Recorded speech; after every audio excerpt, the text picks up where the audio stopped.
can I tell you something? Free speech is important. Not just for you, but for everybody.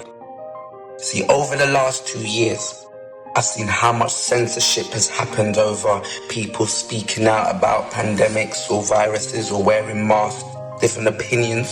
But if you're not of the same view as the majority or the official story, then you've been censored. Seen accounts get put down from YouTube, seen Instagram accounts being put down, Twitter accounts being put down. Censorship gone overboard. Now the question is, some would argue, if there's a medical emergency, should free speech be up for grabs? But there's three dangers in this, because once you accept something once, it's easy for them to let you know or keep doing the same thing in future circumstances because the public have accepted something once. Now the thing about free speech that scares me most is not just for myself, but the future generations. I saw something and he had a point. It's the fact of, we know what free speech felt like. We've seen years of being able to do whatever we want, say what we want, and even if you're wrong, you could apologize.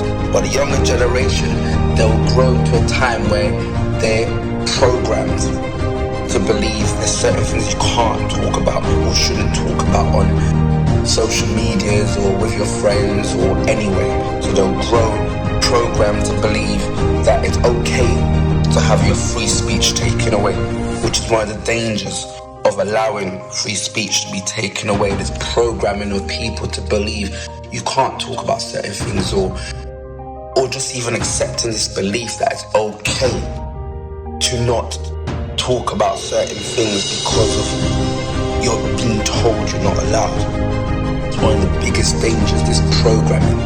Then the other dangers, of course, is history. When you're following the media, in the future, if the media only reporting one programming, one narrative, one official story, and other opinions are not shared in the future, what will happen in the future to people understand what was really going on, or other viewpoints, or how people really felt? Because even if you look at Christopher Columbus, only the other day, some schools have stopped teaching about Christopher Columbus, because before they were teaching that he's a good person, he's done all these amazing things, but the narrative of the other people that lived there and how he treated other people came out, which was not history was trying to put to the forefront originally. They had him as a hero, discovering lands and things like this. So this is a danger of free speech. If you take away people's free speech, then historians or later on in the future, people can't look back and see different versions. And that's why some news articles, news platforms, they're not reporting certain things, not reporting certain stories, certain viewpoints, because later on in the future, you won't be able to hear those viewpoints if they don't record it. So they keep the narrative to what they want the narrative to be. But it's important for you to fight for your free speech, for you to keep talking about what you want to talk about, even if you're wrong. So I understand the danger of free speech is people can give misinformation. And this is what they say, they're fighting against misinformation. But on the cost of programming people and making people accept certain things that are not true, when them themselves could be given misinformation while they fight against the so-called misinformation, it's a dangerous ground to be playing with. Even we see they're putting bills into Parliament to give the police more rights to stop disruptive things happening at peaceful protests or non-violent protests, but they want to give the police more rights to stop non-violent protests. If the wording was, if it gives a disruptive nature to the community or to the area.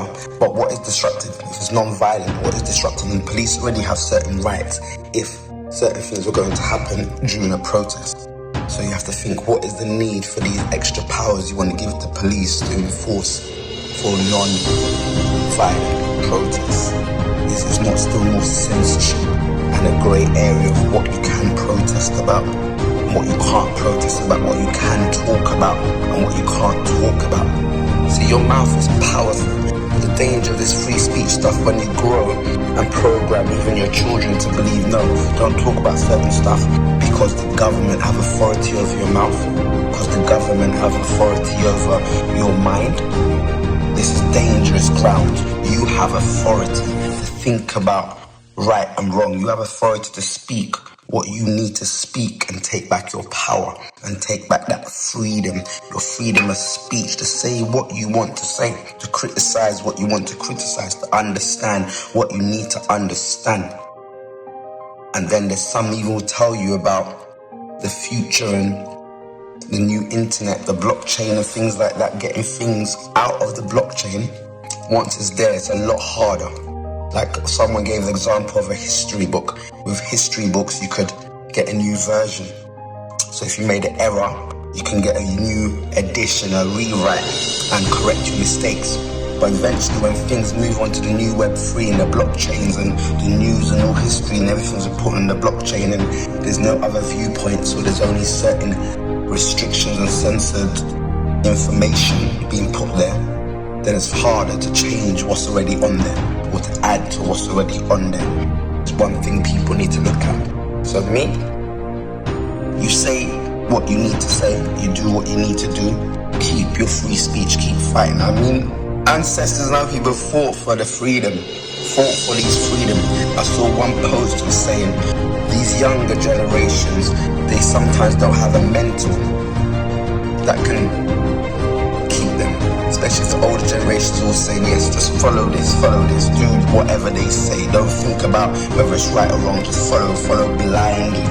Like some of this younger generation, they're awakening, they're awake, they're seeing what's going on, and they're not liking it, and they want to speak on it. So you need to encourage people to speak on their truth, speak on things that doesn't make sense, not encourage them to be quiet and stay quiet and follow and be sensitive and be worried about what could happen if they just spoke their mind or spoke against certain injustice or spoke about certain things that are just inhumane or just not right, and profanity and the way the world is turning, their agenda and all the things that they're doing, these unbiblical things that they're trying to bring around and say it's all right because there's people that want it or like it or believe this is the way the future should be. It's a dangerous ground, but luckily there's many people that are fighting for their freedom. There's many people like never before. There's young people rising up that will say, no, we're not going to be censored. They can ban the YouTube, they can ban the Instagram, but luckily there's more platforms opening where they cannot be censored. So me, I will keep on saying what I believe to be true and keep reporting, because it's interesting as well. Because God has blessed us all with insight and knowledge, and it's good to think, what is your purpose? Are you here just to follow something blindly and not think and not speak on things? Yeah?